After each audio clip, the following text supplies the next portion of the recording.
ছায়া, তুই বৃষ্টির দিনে ছড়া জানিস? না বুবু, আমি তো জানি না। এ হে, কি যে বলিস! এত বড় ধামড়ি মেয়ে হয়ে গেলি, এখনো বৃষ্টির ছড়া পারিস না? তুমি বলে দাও না বুবু। তবে শোন, আয় বৃষ্টি ঝেপে, ধান দেব মেপে। আর একটা শোনাও না বুবু। বৃষ্টি পড়ে টাপুর টুপুর, নদে এলো বান, আমাদের ছায়ার বিয়ে হবে, করব মজা ফান। বৃষ্টি সেই কখন থেকে শুরু হয়েছে, থামার নাম মাত্র নেই। এদিকে যে অনেক ক্ষুধা লেগে গেছে। হ্যাঁ রে বুবু, আমারও অনেক বেশি ক্ষুধা পেয়েছে। দাঁড়া দেখি মা কি করে। মা, ও মা। হ্যাঁ রে মা, বল। আমাদের তো খুব খিদে পেয়েছে মা। আর একটু বস মা, রান্না প্রায় হয়ে গেছে, বৃষ্টি থামলেই খেতে দিচ্ছি। ও মা, এই তো দেখছি খিচুড়ি রান্না করেছো। হ্যাঁ রে মা, বৃষ্টির দিনে গরম গরম খিচুড়ি রান্না করলাম। নে নে, খেয়ে নে। শুধু খিচুড়ি রান্না করেছো মা? ঘরে যে কিছুই নেই রে মা। এই শুধু খিচুড়ি আমার খেতে ভালো লাগে না মা। এখন খেয়ে নে মা, রাতে বাবুদের বাড়িতে রান্না করে বড় মাছ নিয়ে আসবো, কেমন?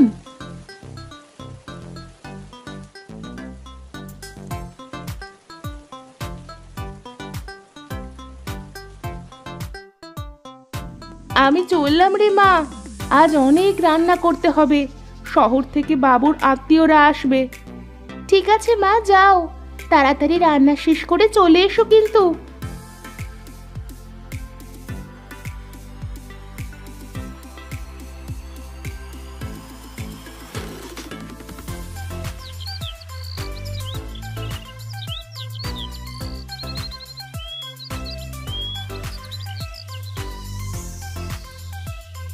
তোমার এখন আসবার সময় হলো লক্ষ্মী? আগে বাবু, বাড়িতে মেয়ে দুটোকে রেখে আসতে একটু দেরি হয়ে গেল। যাও যাও, হাত চালিয়ে রান্না শুরু করো দেখি, ওরা বুঝি চলে আসবে।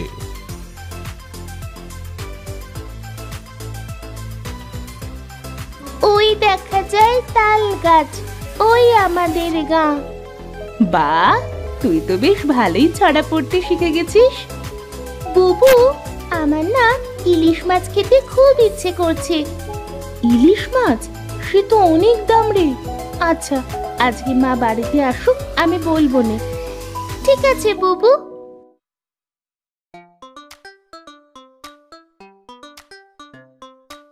কি রে লক্ষ্মী, তোর কি রান্না শেষ হলো? হ্যাঁ বাবু, সব রান্না শেষ। বাহ, বেশ বেশ। শোন, যাবার সময় তোর মেয়ের জন্য কিছু নিয়ে যাস। ঠিক আছে বাবু।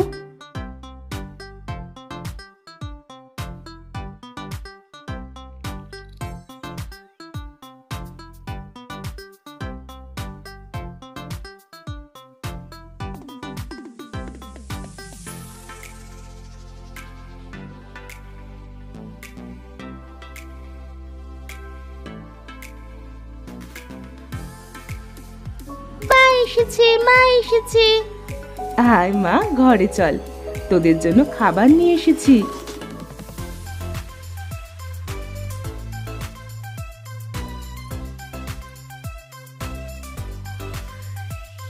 তোমরা যাও মা, আমি থালা বাসনগুলো ধুয়ে নিয়ে আসছি।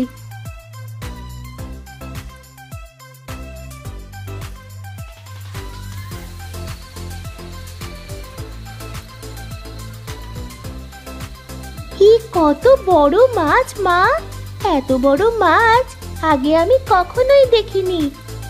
আজ বাবু শহর থেকে অনেক আত্মীয় আসবে, তাই বড় বড় মাছ রান্না করেছি।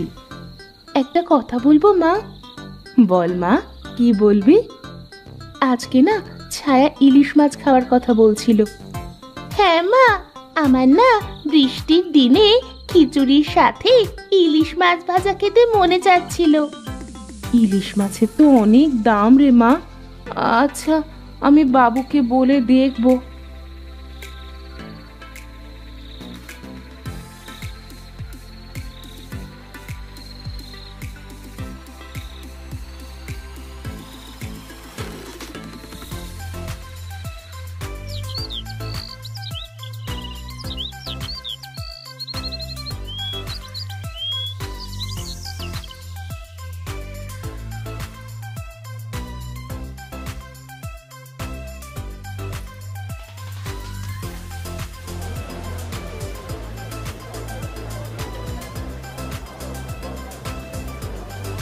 এই যে মাছওয়ালা ভাই, ইলিশ মাছ কত করে?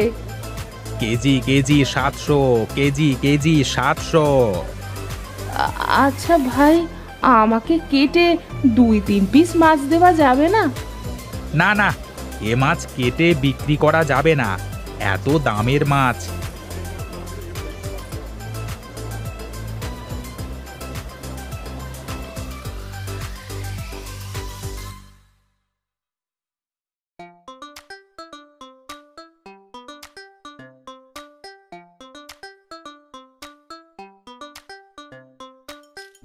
হায় রে আমার পোড়া কপাল, মেয়েটাকে একটু ভালো মন্দ খাওয়াতে পারি না।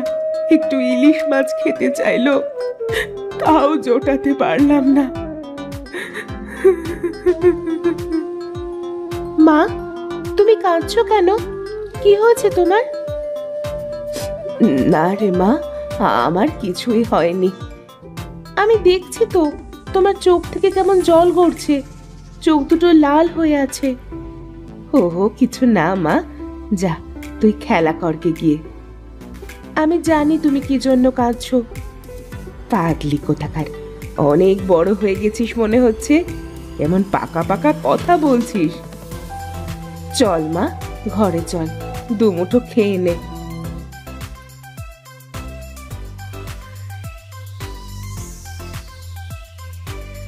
কি রে লক্ষ্মী, তোর শরীর ঠিক আছে তো? আগে কর্তা মশাই, ঠিক আছে। তোর মেয়ে ঠিক আছে তো? অনেক দিন ওকে দেখি না। মায়া, ও ভালো আছে। তা মেয়ের দিকে একটু ভালো করে খেয়াল রাখিস, মানুষের মতো মানুষ করবার চেষ্টা করিস, কেমন? গরিবের আবার সাধ্য কি বাবু মানুষের মতো মানুষ হবার? ওরে পাগলি, সবারই যে বাঁচার প্রয়োজন আছে।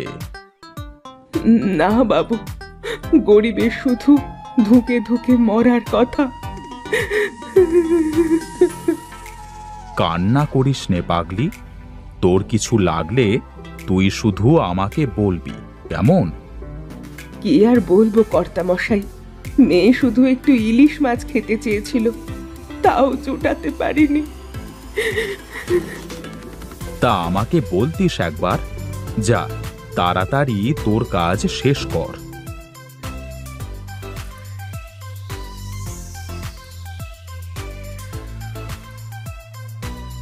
কেন যে এই অসময়ে শরীর খারাপ হলো?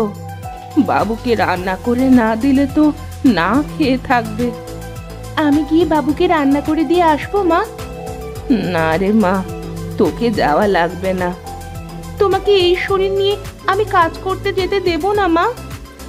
আমার যে খুব খারাপ লাগছে রে মা। লক্ষ্মী, ও লক্ষ্মী।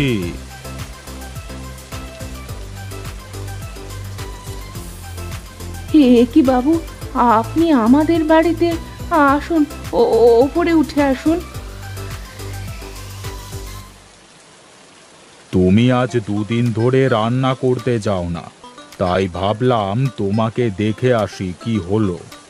দেখো মা, কত বড় ইলিশ মাছ।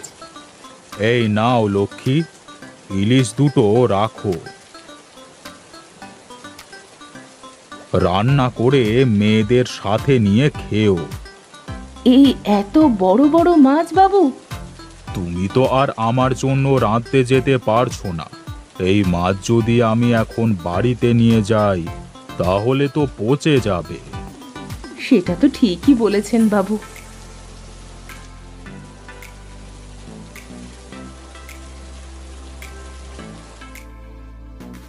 কত বড় ইলিশ মাছ! খিচুড়ির সাথে এত বড় ইলিশ মাছ আমি আগে কখনো খাইনি মা। হ্যাঁ রে মা, গরম গরম খিচুড়ির সাথে ইলিশ ভাজা, তাড়াতাড়ি খেয়ে নে, ঠান্ডা হয়ে গেলে ভালো লাগবে না। সৃষ্টিকর্তা যা করেন ভালোর জন্যই করেন।